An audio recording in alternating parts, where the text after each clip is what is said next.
ഭൂമിക്കപ്പുറം ഒരു ജീവനെ കണ്ടെത്തണമെങ്കിൽ ഭൂമിയെ പോലത്തെ ഒരു ഗ്രഹത്തെ നോക്കിയാൽ മതിയാവും എന്നുള്ളൊരു ചിന്താഗതിയാണ് ശാസ്ത്ര ലോകത്തിൽ പൊതുവെയായിട്ട് സംസാരിക്കപ്പെടുന്നത്.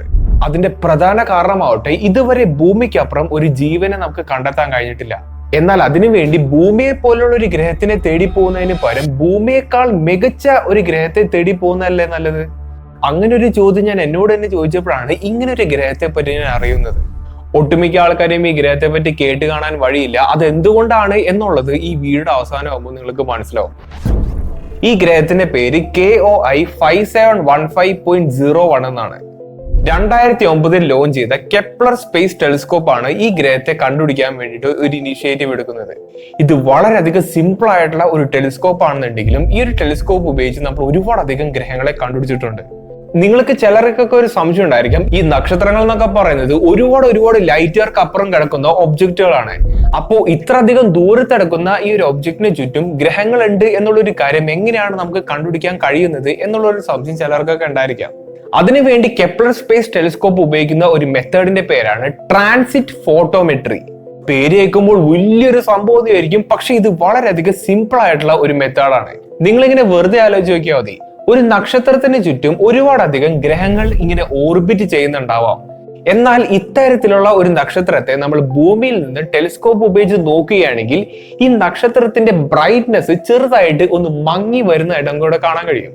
അത് സംഭവിക്കുന്നത് എന്തുകൊണ്ടാണ്? ഈ നക്ഷത്രത്തിന്റെ മുന്നിൽ കൂടി ഈ പറയുന്ന ഗ്രഹം പാസ് ചെയ്ത് പോകുന്നത് കൊണ്ടാണ്. ഇവിടെ നക്ഷത്രത്തിന്റെ ബ്രൈറ്റ്നെസ് കുറയുന്നു എന്നൊക്കെ പറയുമ്പോൾ അത് വലിയ ഡ്രമാറ്റിക് ആയിട്ടുള്ള ഒരു ബ്രൈറ്റ്നെസിന്റെ കുറവല്ല, വളരെയധികം ചെറിയ ബ്രൈറ്റ്നെസിന്റെ ഡിപ്പ് മാത്രമേ ഉണ്ടാവുള്ളൂ. പക്ഷെ അത് അനലൈസ് ചെയ്യാനുള്ള കഴിവ് ഇത്തരത്തിലുള്ള സ്പേസ് ടെലിസ്കോപ്പുകൾക്കൊക്കെ ഉണ്ട്. ഈ ഒരു മെത്തേഡിനെയാണ് ട്രാൻസിറ്റ് ഫോട്ടോമെട്രി എന്ന് പൊതുവെ വിളിക്കുന്നത്.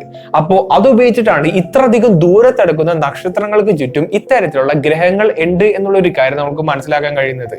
ഈ ഒരു മെത്തേഡ് ഉപയോഗിച്ച് ആ ഗ്രഹം ആ സൂര്യനിൽ നിന്ന് എത്ര അധികം അകലത്തിലാണ് നിൽക്കുന്നത്, ഇത് എത്ര അധികം സ്പീഡിലാണ് ഇതിനെ ഓർബിറ്റ് ചെയ്യുന്നത്, ഇതിന്റെ ഒരു വർഷം എത്രയാണ്, അങ്ങനെയുള്ള ഒരുപാട് ഡാറ്റ നമുക്ക് കളക്ട് ചെയ്യാൻ പറ്റും.